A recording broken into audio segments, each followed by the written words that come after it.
ยโอ้กินแบบมันเบาๆก่อนเนาะ กินมันทองก่อนอะไรกินเขาได้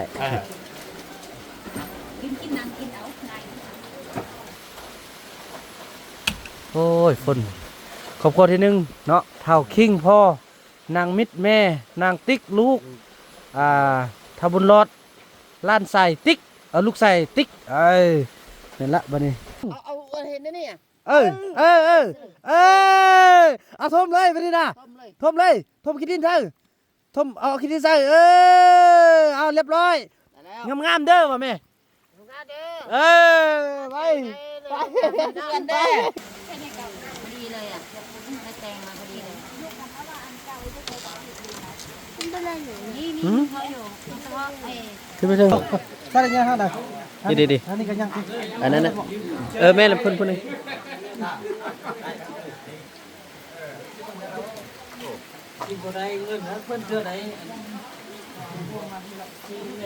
ขอบใจFC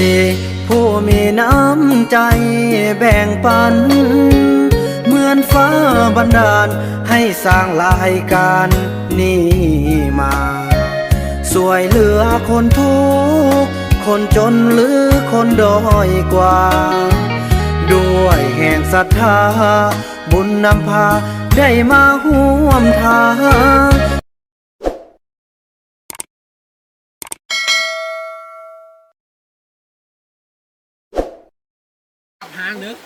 สบายดีท่านผู้ชมเนาะถือว่าคลิปนี้พี่น้องเนี่ยได้ฝนกับบ่เศร้าพี่น้องเนาะในเมื่อฝนบ่เศร้าพวกเฮาก็แก้เคล็ดเนาะที่ว่าโบราณเคยได้ว่าผู้ใดบริสุทธิ์ให้ไปปักตะไคร้ทางปีนพี่น้องเนาะเอาป้ายมันน่ะฝังดินพี่น้องเอ้ยจะให้โอ้บ่ให้เพิ่นไปขุดเลย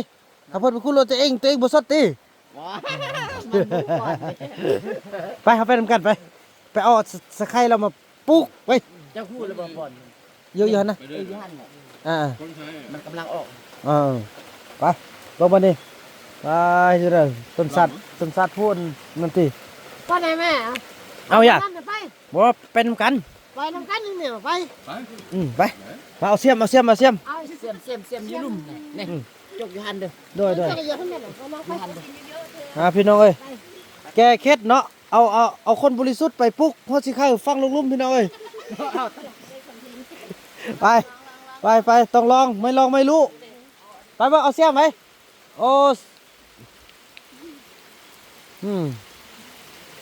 เอาผ้านี่ก็ได้เนี่ยไปเขาปลุกอยู่ซะก็ได้เนาะกันเขาไปปลุกอยู่หั่นเลยเนาะไปเลยไปมันไปเป็นไอ้เฟื่องไปเบิ่งอย่าจะเจาะผ้าให้เราจับเลยจะบ่ต้องก้นนะจะบ่ต้องจับไปก้นเขาไปขุดเรามาปลูกอันนั้นคุยดีเลยนะคุยดีเลยนะเพิ่งมันไม่ได้ฟ้านี่นะมันบ่เศร้าจักเทื่อพุ่นน่ะเกามุงยั่งแล้วนี่นะงานยังสิเปิดแล้วมันฝนตกมันแท้จริงเปิดงานแล้วนั่นนี่นะจะหาดิไปมานี่นะ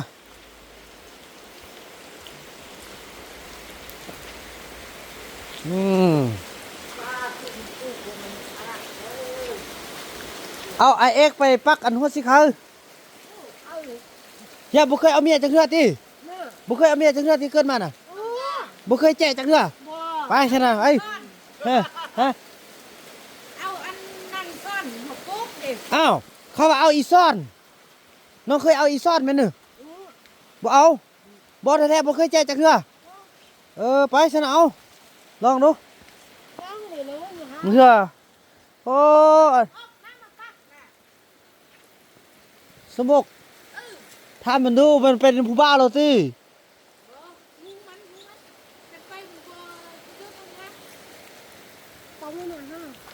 เอา2 คนเลยสนะเอาสมบกไว้เลยอีต้อมมันได้อีต้อมมันก็ยังบริสุทธิ์อยู่ติอีต้อมก็ยังบริสุทธิ์อยู่ติเฮ้ยอีต้อมเนี่ยบริสุทธิ์แล้วเนาะไปขุดนี่ขุดเอาอันนึงแม่พี่น้องประธานเพิ่นมาแล้วเนาะอันนี้ขุดเอาอันนึงเนาะขุดเอาอันนึง เอาขุดเอาอันหัวหนึงขุดเอาหัวหนึงขุดเอาเลย มันก็ อย่าเอาหนึ่งออกมานะเอาหนึ่งกดออกเลยเอาเดียวน้องไปหับประธานเลยไปหับแขกเลยหับแขกเลยเอาหัวเดียวโอ้ยยากคักเนาะดึงออกเลยนี่มาขุดนี่ได้ปะเนี่ยมานี่เห็นไหมปุ๊กเศร้าๆบ่ฮึเอานี่ปุ๊กนี่ก็ได้เอาปุ๊กนี่ก้นเราเอาทางหัวลงมาดิเอาเบอร์ลงเอาทางเบอร์ลงเอาทางเบอร์บ่ว่าทางเบอร์เอาขึ้นสินี่นะปิ้นนี่นะเอาปุ๊กเลยไปนี่น่ะปุ๊กเลยเอาทางเบอร์ลงเอาทางเบอร์ลงบ่แม่นเอาทางเบอร์ลงเอาเห็นนี่อ่ะ เอาทมเลยไปนี่น่ะ ต้มเลย ทมขี้ดินใส่เอาขี้ดินใส่เอาเรียบร้อย แล้ว งามๆเด้อว่ะแม่ เด้อ ไป เอื้อนเด้อ ไปเดี๋ยวละมาดินะ เอาเพิ่นเอื้อนเด้อ ไปฝนเอื้อนเนาะไปเมื่อมาดิผ้าผ้าเบาเอกมาปลูกกันนั้นปลูกหัวสีข้าทางปีนทำเป็นฝนเสาถ้ามาบุเคยเอาเมียจากเนื้อดิไปเอาไปเมียนทุนไปเดี๋ยวเจ้าหายเด้อว่ะเดินเส้นได้อันบ่ได้กินข้าวเช้าได้เนาะโดยไปเส้นพุ่นเลยน้อง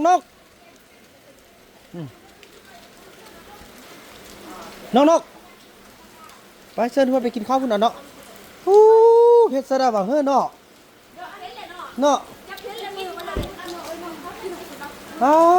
วิดมือเดียวเนาะ มือมันไหลมืออย่างเอาเห็นเพื่อนไอ้เสียถ้าเข้ามาเรียนโดดที่ถ้ามันเป็นแบบนั้นเด้อครูคนก็ได้เขาเล่นแม่น้ำเพราะเราไปแก้ตัวมันเรียกก็แบบนี่ทำตัวที่เอาขนมมาจำนำทำไมมาดูมันนำอย่างนี้ด้วยพี่น้องเอ้ยเนาะเสร็จคักหมดเรื่องเลยไอ้เส้นไปพูดไปกินข้าวก่อนไอ้เส้นกินข้าวก่อนงานข้างแรกเป็นอันนี้สบายดีเลยมากินข้าวมันไก่ได้มั้ยนี่น่ะเส้นเด้อเส้นโอ้ยโดยสบายดีไปเพิ่นเห็นข้าวมันไก่ว่าเป็นวิธีวิหือจะได้ต้นตกเลย เนาะโดยได้แม่นแหละครับแม่นแหละครับเขาเอามอบเพิ่นเลยก็แล้วเนาะคันว่าอันนั้นน่ะคันว่าเบิ่งทานคำซี่มากเนาะอันนี้บ่เอาไปพุ่นพอเขาจะได้ไปเสียบไฟพุ่นเลยโอ้วะถ้าเขาไปเบิ่งไปรับประทานอาหารก่อนเนาะค่อยว่ากันโอ้พี่น้องเอ้ยได้ก็พออันได้เนาะพี่น้องเนาะถือว่าขั้นเทิงเพิ่นก็ได้มาฮอดแล้วพี่น้องเอ้ยเนาะลังไล่กันเข้ามาแต่เฮาก็ไปจอดเทิงบ่ได้เพราะมันทางลงบ่ได้พี่น้องเอ้ยโอ้หมดเลยหมดเรื่องหมดลายพี่น้องเอ้ยเนาะอันนี้เป็นวาระที่บ่าวนำจะได้ตาหอมบุญหนำไม่ขึ้นนั่งท่าเลยเอาพี่เลยเนาะขึ้นนั่งพี่เลยขึ้นนั่งพี่เลยแม่พวกเราเตรียมอาหารเลยบัดนี้เอาข้าวเหนียวทุเรียนแจ๊กไปก่อนก็ได้เนาะเอาบอกเยอะๆนั่นก่อนเอาบุซุกเลยที่แม่อ๋อเดี๋ยวไปติดอะไรซื้อเงินก่อนเนาะมึงเอาครอบครัวที่นึงพี่ไอ้ครอบครัวที่นึงเด้อไอ้เส้นนางท่าเด้อเนาะเอานี่ไปเลย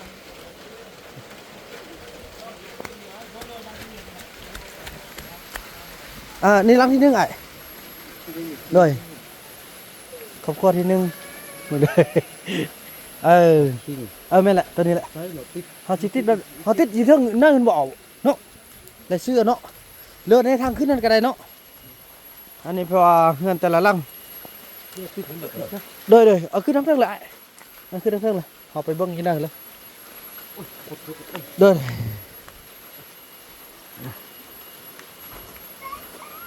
เอาแบบใดเอาจิตติดแบบใดแบบนี้บ่แบบนี้บ่แบบได้บ่ฮะเอาขึ้นมาในนี้คันนี้สมยมอเนาะ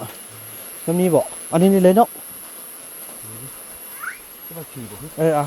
อย่าน้องอันเจียนี่ตัวบ่ต้องจิกเด้อเลยซื้อเจ้าของเฮือนเด้อ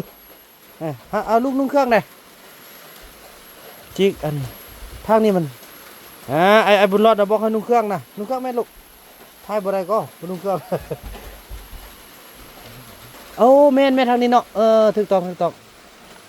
เลยนี่ครอบครัวที่หนึ่งพี่น้องเอ้ยมี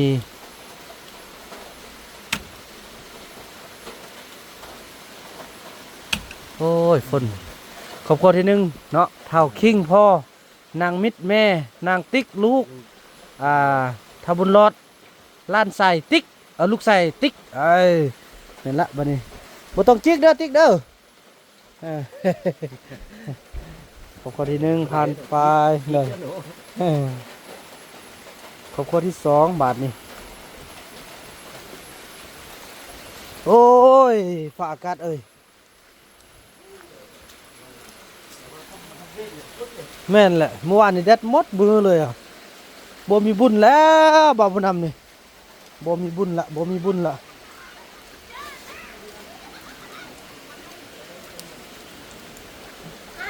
เฮ้ยโอ้ยเขาหูเนาะเฮ็ดเฮียเขาปดอยู่เทิงเฮียนังติเดี๋ยวเอาออกเลยก็ได้น้องเสร็จเด้อเสร็จ2 อันเลยครับเพิ่นขึ้นไปเทิงเคยไล่เด้โอ้ไปเสร็จแล้วนั่นอยากเสร็จต้นนี่เพิ่นจะมากินข้าวลุ่มไปเอาอันนี้รายชื่อนี่บ่ต้องออกได้รายชื่อเจ้าของเฮือนเด้อนี่ก็พูดเอาก่อนอย่าพลาดเนี่ย แม่นอ่ะเจ็ดโตน้องสักมันว่านี่น้องตะครอบครัวที่สองอันนี้นะท้าวไล่ต่อด้วยท้องไล่ด้วยเพราะบ่าวมันเป็นคนพิมพ์เนาะพี่น้องเนาะส่งให้เพิ่นก๊อปออกมาครอบครัวที่สองท้าวทองไล่นางลีนางจอมใจท้าวบุญยงนางเต่าน้อยโอเคสำเร็จครอบครัวที่สองต่อไปครอบครัวที่สามโอ้อีแม่มาแล้ว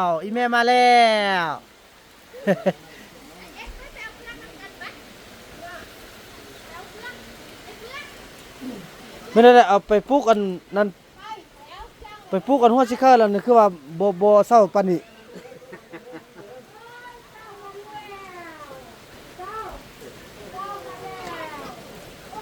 เต้าว้ายมาก็ได้เข้ามาดึงกันโอ้อัมโมพี่น้องโอ้โธ่คุณดีใจดีใจไปบังน้องดีๆเด้อเด้อเอามาพี่เอาเด้อนี่ผู้มันไปเข้าเฮียนเด้อแล้วลูกไปแล้วนั่งนี่นะพ่อไปเบิ่งอยากกันเด้อครอบครัวที่สามซื้อโดยแม่นนางมีนางแพทย์เท้าคำน้อยเท้าบุญส่งเลย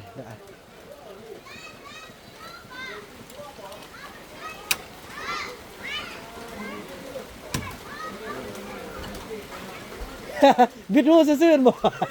บิดหูจะเลือดออก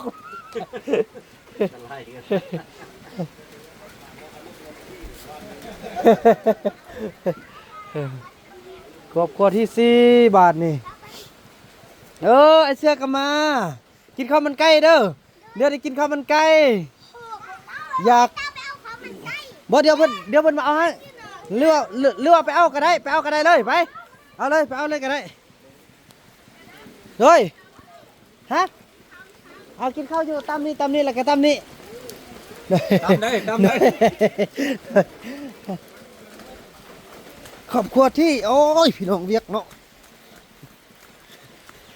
ครัวที่สี่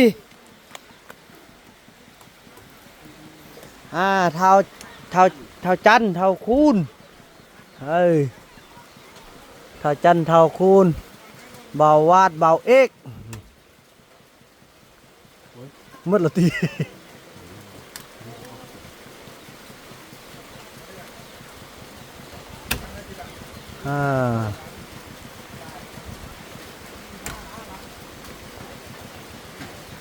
โอเคเนาะถ้าครอบครัวที่5บัดนี้เขาเจ้าพากันไปนำกันบ่ออกมาเป็นบ่ฮอนมาปานนี้เถอะจักไปอยู่ปลาลึกพุ่นนะจวนนั่นน่ะจักสิทันบ่ฮอดหรือบ่ฮอดแม่มื้อนี้ โดยสบายดีอ่ะ เด้อเกี่ยมกินข้าวได้เด้ออันใดก็บ่รู้อยู่ยะฝนให้นี่วงดนตรีก็บ่ทันมาฮอดปานนี้ ครอบครัวที่5เทิงบ่าย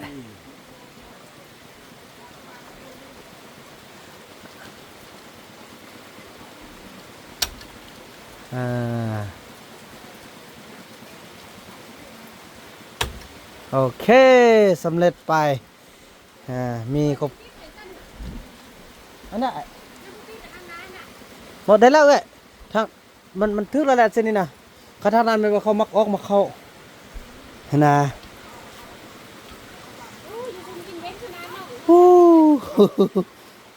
ที่ว่าใกล้ซุ่มใกล้เย็นละมันเสียเสียเวียกเลยนั่นนี่นะพี่น้องเถอะว่าเบิ้งเฮาเก็บเอาของกินไปขึ้นไปซะเพิ่นไอ้เก็บเอาของกินไปให้เพิ่นไปเก็บไปเอาของกินขึ้นไปจับให้เพิ่นไปช่วยกันโอ้เวียกยุ่งขนาดโดยเป็นประธานเพิ่นจมหา โอ้สบายดีโดยนี่ละหัวหน้าสุดเผาเลยนะหัวหน้าเผาประธานอันไอ้เจ้าให้อ๋อโถสุดยอดเลยอันนี้มันซีนบ่พอซีนอันนี้การสักชื่อน้ำบ่อ๋อโดยน้ำนี่น้องเอาไปหันบ่โอ้น้องไปเดี๋ยวน้องไปเอาเด้อไอ้เป็นนั่งท่าเลยเด้อนั่งท่าเลย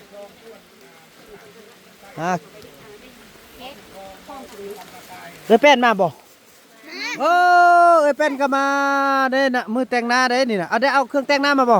โอเคดีอันนี้ก็ถือว่าทีมงานเขากำลังเท่าไหร่เคยกินบ่ข้าวมันไก่อยากไปโลตัสไปทำไม อยากไปบิ๊กซีนี่พี่น้องเอ้ยอันนี้เป็นข้าวอันระว่างอันนี้จะเอาตัวไหนอันนี้มันข้าวอันตัวเลียนเอาตัวนี้ข้าวมันไก่อ๋อตอนยางหมดเอาตอนแม่ล้างให้เขาแม่ลุงบอกตอนยางโอ้หนังเยอะตอนยางพี่น้องความงาม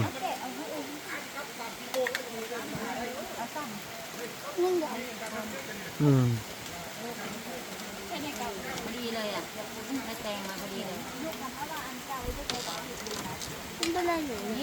เขาอยู่เฉพาะขึ้นไปถึงได้ปลดเกือบเฉพาะพวกไอ้นี่เขาได้นอยู่้องไปเอานำตุกหน่อยหาได้ไหมเอานำตุกหน่อยเรามาย่ายเพิ่นอยู่ถึงไหนกระบวยเล็กมีไหมเนี่ยมันจับยากเลยกระบวยเล็กบางตัวใหญ่ๆอยู่ใส่ว่าบางขึ้นก่อนเด้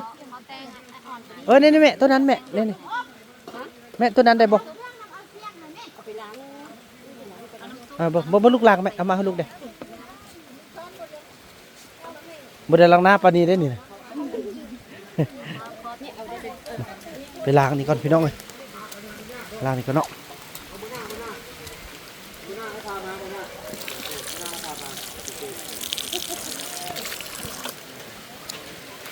เริ่มแจ้งแล้วไอเอ็กเอาหัวสีข้าวอันไปปลูกกับทางปีนแล้วแม่เหมือนบอกไปซื้อของหนูใช่ไหมลูกเอามาหนูเอาข้าวมันไก่ใช่ไหมก็ได้หนูมากินที่นี่เลยลูกโดยน้ำกำลังไปเอา เจ้ากินข้าวเช้าอะไรอาหารไทยอันบริษัท มาเนาะเบิ่งโอเคไปเอาพาคนอยู่เฮือนเขาอันพอดอกเด้อ ไปเลยไปเลยหนึ่ง เป็นป้าเป็นภูใช่ไหม เอาคือน้ำไปแค่เลย เป็นป้าเป็นภูมาเลย เด้สมบไปพุ่นละเราไปนู่น จานถึกคนบ่เป็นหยังติ เอ้เนาะ โอ้ขนมมาสุดยอด เอา เลย กับ มวล อันกับนั่นเลยกับอันกับเข้าอยู่หัน เอา ข้าง คลิปนี้ออกไป หันข้าง กล้องเขา เอา เดี๋ยวแล้วพ่วงเนี่ยนะ โอเคมื้อหน้าไอ้จะพามามื้อหน้า เออ ยังลายเทื่ออยู่ ที่ได้อีกนิดนึง โอเคครับ เอานอกกระซ้อน โอเค เอาไปหาเดี๋ยวเราไปนั้นนะ ย่าน้องไปแล้วไปแม่ไอ้ที่โทรบอกก่อนเด้อ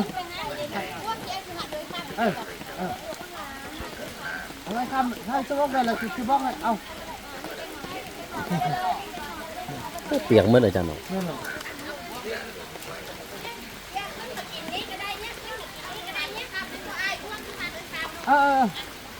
ที่โทรบอกอีกข้ามเองเด้อถ้าไปแม่เอาเด้อ โอ้ยุงขนาดนั้นจานเนาะคนสวามาตกมื้อนี้ซ้ำ ฮัลโหลน้องอันนี้อันน้องแซ่ไอชิไปแม่เอาอันโฟมมันที่วันนี้ก็กับเข้าเด้อเอาไอ้เด้อเอาจักอันมันเป็นอันทุ่งยาวเอาจักซ่องจักซ่องอันกับพ่อละที่เนาะแต่เขาน่ะ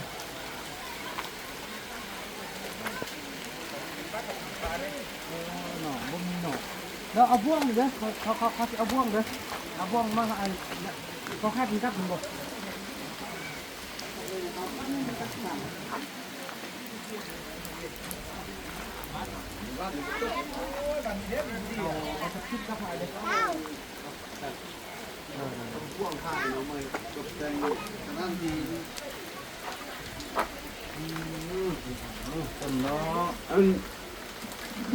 ดนตรีเข้ามาบ่ได้หรอกว่า ได้บ่ได้ก็ให้มาโอ้ เราบ่มาเท่านี้เด้อเนี่ยบ่ฮอดเด้อ เลยบ่ทันฮอดเพราะมันอยู่น้ำพุอยู่ปากไร่ตกแห้ง บ่ธรรมดามันต้องมาที่บ้านนี้มันตั้งเรื่องเสียงไว้โอ้มันขึ้นนี่ต้องอุ่นโอ้ผมน้องน่ะ มันอยู่ประมาณเพิ่นตึ้มๆโลนึง เออ ต้มตกมานี่แหละโอ้อันนั้นก็ได้เนาะ เอาคำน้ำของเขาไปหน่อย ของร้านคือเอาบ่คน มีไอ้ขึ้นเชื้ออยู่ โอ้กินแบบมันเบาๆก่อนเนาะกินมันทองก่อนอะไร ที่เขาไอ้ กินนางกินเอาไงเดี๋ยวเราไปเอาเองโบราณมันตะคนเด็ก น้ำเอาแล้วน้องที่ไปเอาให้ มีขันพมโม้ไปเอามา นั่งเนี่ยไอ้นั่งเนี่ยไอ้ ได้สิ้นเดี๋ยวแล้วตอนนั้นเนาะมีขันพมเราเอาหาเลย เอาซ่องยากก็ได้เด้อเอาซ่องยากอันพอเมนูเช้านี่จะมีอันเขาอันเนี่ยก็เขาก็มีทุเรียนแล้วก็ข้าวมันไก่ เอา3อย่างบ่ได้วะกิน3อย่างบ่ได้ ได้น้ำพร้อมอย่างนี้ครับ ได้ไหมสาระมันไก่ โลมันแหละคือ เอาน้ำซุปนี่มาแล้วนี่ล้างให้ มันก็เรียนเขาละนางเขาเรียนกับมึง นี่ คือน้ำกัน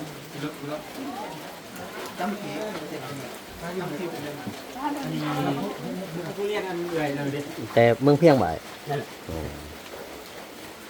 มันจะใส่ ค่อยวะโลกเขาบาง ผมกินเลยซิมเลย โอ้บวงขึ้นหน่อย มาแต่สยามเขากับมีหลายคนบอก นั่นเป็นตัวนี้การนำเหมือง สยามมันยังสยาม กินงานเป็นอย่าง นั่งหนุกเขาบอกเขา กินเดี๋ยวกินเดี๋ยวมันกินคือเดี๋ยวกันนะเอาย่างมาเขาได้วางก็ได้กินแบบตัวเองไว้ไม่เมาไปคิดกันมาตำมือเมาเราเมาเบี้ยเขาบอกเลย นั่งเดียวมาฟังตัว ต้นเลย จะได้เขาอันทุเรียนนะ เอาแม่ครัวมาแต่ไทยวันนี้ไปตอนเพิ่นมาว่านี่นะ ชิมก็เด้อคล้ายสูตรบอกสูตรดีที่เห็นคล้าย เอาหมดเอา มีสูตร แม่กินเพื่อนเลย หอมนิดหน่อย นี่ คล้ายสูตรทำบอก ขายขาย บอกนะ อ่ะพูดถึงกันเป็นเจ้าของสวนทุเรียนหรือ ลองไหม ยังได้สูตรไหนมาเฮ็ดอยู่นี่เลยที่มึงยังเช็ค โอ้ได้ไปหาเพิ่นแล้วจัง ใช้สุกยาแต่ว่าเจะมือประสบการณ์นี่มันก็แสบทุกเรื่องเนาะ คุณสนใจสูตร เอาไว้แม่ กระจายตามข่าว เฮ้ย แล้วเรากินแล้วเขาแล้ว แซ่บเราข้าวเหนียวทุเรียน เขาเนี่ยคนเรียน คนเลี้ยงข้าวเหนียวก็ได้ จำแบบเขาเนาะนั่งเดียวรอเบิ้งจ้ะ มันประทานนี่ รอเบิ้งนั่นรอเบิ้งนั่นไป ค่าไม่เท่าอีกก็อยู่นาเขาตัวที่ ทบทบ่หรือว่ายังมาแต่ทบทบ่หรือว่า มาแต่แนวก็ทอกับสิกรรมโยธาหลายหักส่วน หลายปักส่วน ครบองค์ประกอบของมัน แมนอะไรที่จะหักซื้อ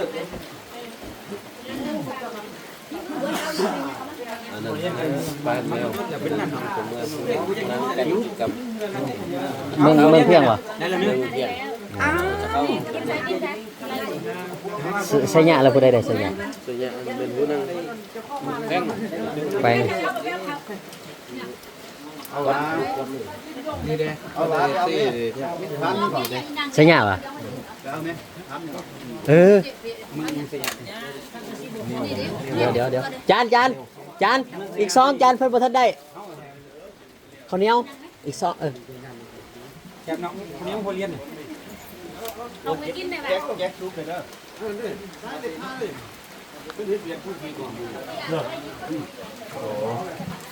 ออกมาแต่เช้าวันที่ไอ้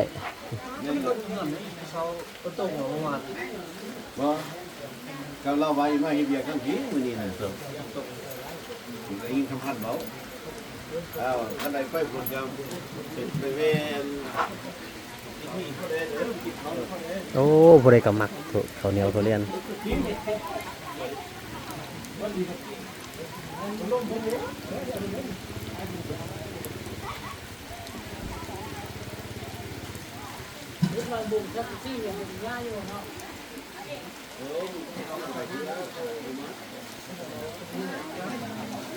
โอ้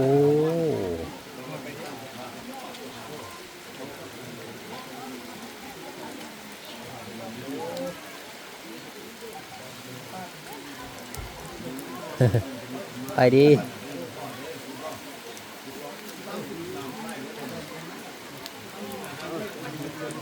ไปดีครับโอ้เปียกหมดเลยพี่น้อง ถ้าได้ยังเท่าไหร่ นี่ดิ อันนี้ก็ยัง อันนั้นนะแม่ละเพิ่นนึง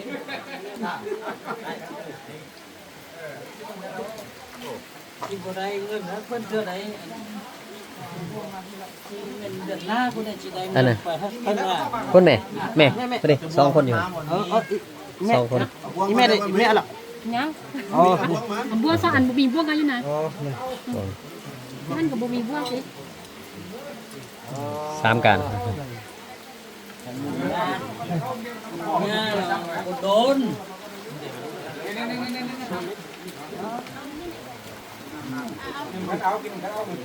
เปียกหมดเลยเปียกหมดเลย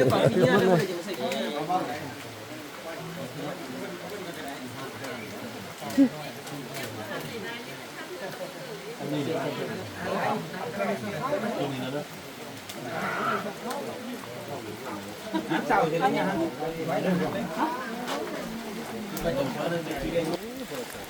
พี่น้องเอ้ยเนาะว้าโทนแล้วก็หมอบุญนำก็จะได้ไปอาบน้ำก่อนแล้วก็เกี่ยมหลายๆอย่างส่วนอันให้น้องชายออกไปเอาเครื่องพาควันยังตั้งได้เนาะก็จะได้ว่ากันหลายๆอย่างเนาะบ่เอกปุ๊กอันนั้นก็คือว่าบ่ดินบ่ติงหยังบ่สดติอันนี้ก็เป็นข้าวอีแม่กำลังมาจิมาคั่วกินเด้บัดนี้เนาะคั่วกินถือว่านั้นแหละพี่น้องเนาะถือว่าคลิปนี้บ่าวนำขออนุญาตจบคลิปกันซ้ำนี้ก่อนเนาะ